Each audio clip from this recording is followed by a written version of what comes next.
So I graduated from Michigan State with a degree in crop and soil science in 1986. My dad was older at the time, was actually of retirement age, and for me it made sense to come back to our farming operation in Mason County. Yeah, 1999 or 2000, I had someone stop in the yard and gave me some information about chestnut trees. And my wife Connie and I, we looked at that information and decided, hey, this is a little bit of a departure from the norm, and she was actually probably more gung-ho for doing this than perhaps I was. So, but one of the things that I'm still doing is doing this custom harvesting with our mechanical harvester. There really is a need amongst our grower base. It's hard to get hand labor to pick up these chestnuts.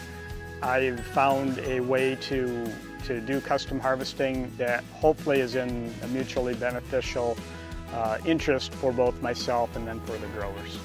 We do have a good climate in this state for raising chestnuts.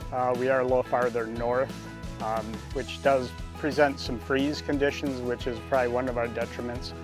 But the sandy soils are important. Also being along the lakeshore for a lot of our farms, we get this tempering effect from Lake Michigan. Recognize that chestnuts are different from any other nuts that you can think of. One of the nicknames for chestnuts is the grain that grows on trees. These aren't a high oil or fat content, they're more of a starch. They're being harvested quite moist, and for that reason they need refrigeration to stay fresh. I'm on the board of directors for Chestnut Growers Inc. We are a cooperative here in the state of Michigan for chestnut growers. We have about 35 members spread around the state. We have a 9-member board of directors. I really didn't want to be marketing chestnuts on my own, and when I heard there was a collective effort to have a cooperative, there's real power in having more people collectively coming together to accomplish something.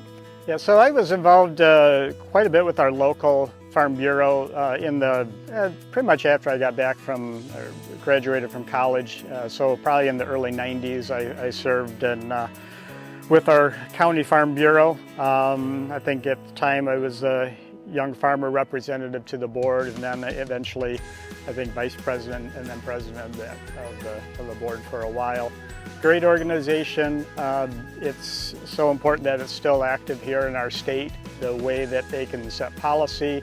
I attended their annual meetings back during that time frame, and it was really a neat thing to see how the different counties came together, debated policy, and finally came up with something that would guide our legislators as understanding what our needs are out here in the field.